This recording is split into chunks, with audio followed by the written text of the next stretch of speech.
사무엘하 12장 15절부터 25절까지 말씀입니다. 우리아의 아내가 다윗에게 낳은 아이를 여호와께서 치심에 심히 앓는지라.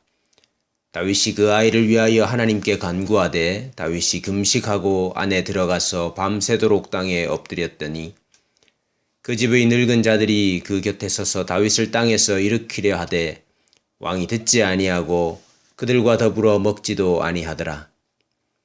이래 만에 그 아이가 죽으니라.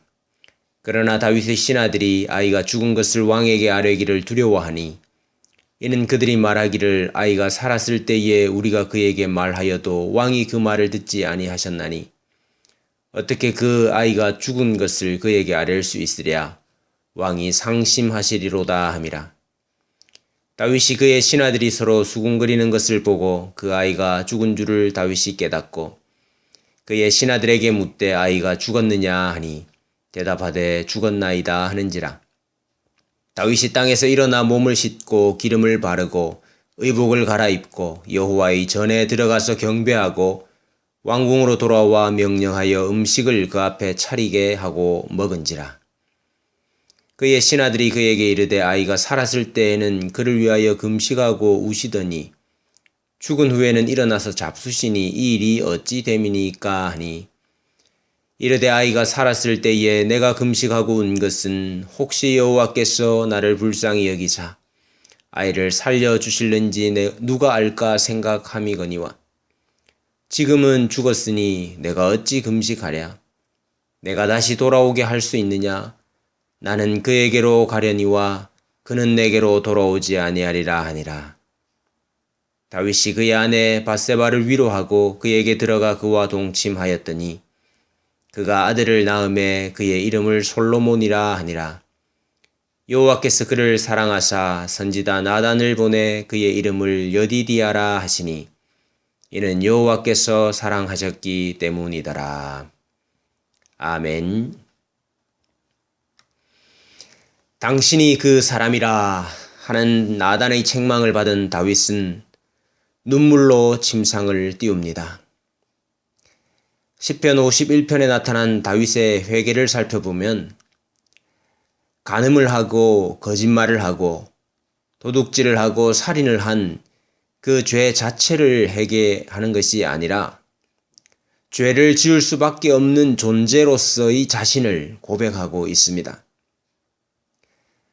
잘 하다가 이번 한번 실수했으니 이번 실수를 용서해달라, 눈 감아달라 하는 것이 아니라 나라는 존재가 죄밖에 지을 것이 없는 존재임을 고백을 하고 있습니다. 시편 51편 5절에 내가 죄악 중에서 출생하였으며 어머니가 죄 중에서 나를 잉태하였나이다. 이 말이 무슨 말입니까? 나는 죄라는 죄례로 만들어진 존재이고 죄라는 원소로 조합된 존재라는 의미입니다. 회개가 사건적이거나 행위적이지 않고 존재론적이라는 말입니다.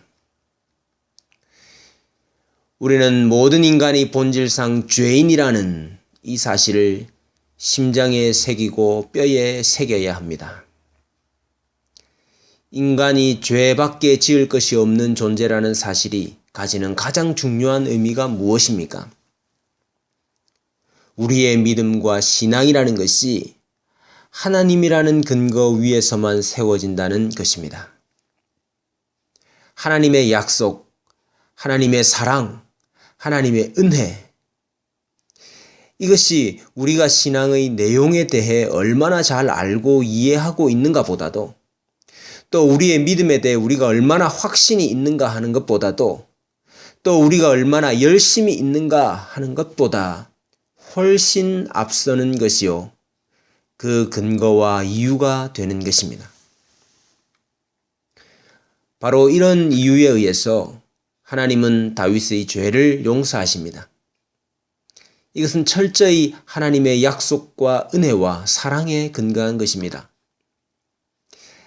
당연히 범죄에 대해 회개가 있어야 하고 또 회개가 있지만 회개했기 때문에 그 회개라는 것이 근거가 되어서 하나님께서 다윗의 죄를 용서하시는 것이 아닙니다. 그것보다 앞서서 하나님의 은혜의 언약이 작용하고 있다 하는 말입니다. 이것이 사람을 하나님 절대 의존적인 존재로 만듭니다. 나를 볼 때도 그렇고 다른 사람을 볼 때도 그렇습니다. 사람을 보기 전에 하나님을 먼저 봐야 합니다.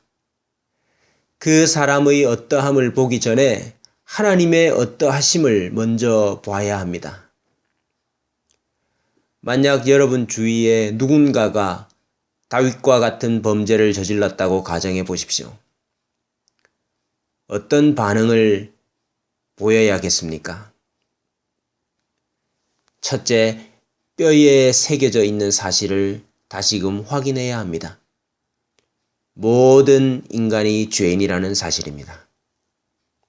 둘째, 구원의 근거가 오직 하나님의 약속과 은혜와 사랑임을 믿어야 합니다. 셋째, 그 일을 경고로 삼아 자기 자신을 돌아보고 살펴야 합니다.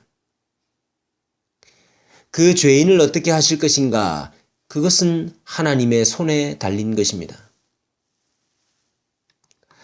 만약 여러분이 다윗과 같은 범죄를 저질렀다고 한다면 어떻게 하시겠습니까? 그런 일은 절대로 없을 것이다. 아직 뼈에 새기지를 못하신 분입니다. 첫째, 모든 인간은 죄인이라는 사실을 다시 확인해야 합니다. 둘째, 구원의 근거는 오직 하나님의 약속과 은혜와 사랑임을 믿어야 합니다. 셋째, 회개하고 회개해야 합니다. 나를 어떻게 하실 것인가? 그것은 하나님의 손에 달린 것입니다. 이렇게 하나님을 믿음과 신앙의 근거로 삼는 사람만이 모든 것을 하나님의 약속과 은혜에 맡길 수 있습니다. 다윗은 철저하게 회개한 후에 자신에 대한 모든 것을 하나님께 맡깁니다. 죽이시면 죽이시는 것이요. 때리시면 때리시는 것이요. 벌하시면 벌하시는 것이요. 용서하시면 용서하시는 것입니다.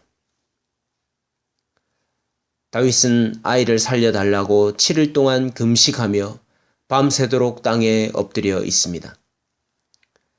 그런데 아이가 죽고 나자 땅에서 일어나 의복을 갈아입고 여호와의 전에 들어가서 경배하고 왕궁으로 와서 음식을 차리게 하고 먹었습니다. 신하들은 모두가 의아하게 생각했습니다. 죽은 아이로 인해서 대성통곡을 하고 상심하여서 쓰러질 줄 알았는데 다윗이 그런 행동을 보이자 그들은 이상하게 여겼습니다. 다윗은 모든 것을 하나님의 손에 맡기고 있습니다. 다만 하나님의 은혜와 긍휼에 자기 자신을 맡길 뿐입니다. 이르되 아기가 살았을 때에 내가 금식하고 온 것은 혹시 여호와께서 나를 불쌍히 여기사 아이를 살려주실런지 누가 알까 생각함이거니와 지금은 죽었으니 내가 어찌 금식하랴. 내가 다시 돌아오게 할 수 있느냐. 나는 그에게로 가려니와 그는 내게로 돌아오지 아니하리라. 하나님은 다윗의 범죄로 인해서 그 아이가 죽고 다윗 가문의 칼이 떠나지 않는 일을 작정하셨습니다. 그 모든 것은 하나님께 속한 일입니다. 그러나 하나님은 자신의 약속으로 인해서 은혜를 베푸시는 분이십니다. 우리의 죄와 추함 가운데서도 하나님의 역사는 계속되고 하나님의 일은 하나님이 이루어 가십니다. 다윗은 밧세바를 위로하고 다시 그와 동침하여 아들을 얻습니다. 그가 바로 솔로몬입니다. 하나님께서 그를 사랑하십니다. 또 다윗이 그러고 있는 사이에도 하나님은 암몬을 쳐서 라빠성을 차지하게 하셨습니다. 이것이 무엇을 보여줍니까?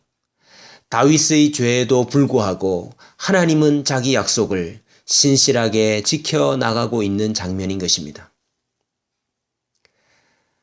그러므로 우리는 하나님의 판단과 일을 예단할 수도 없고 예측할 수도 없습니다. 다른 이에 대해 비판하고 비난하는 것은 극히 주의해야 할 것이며 자신에 대해 낙심하고 포기하는 것도 금해야 합니다.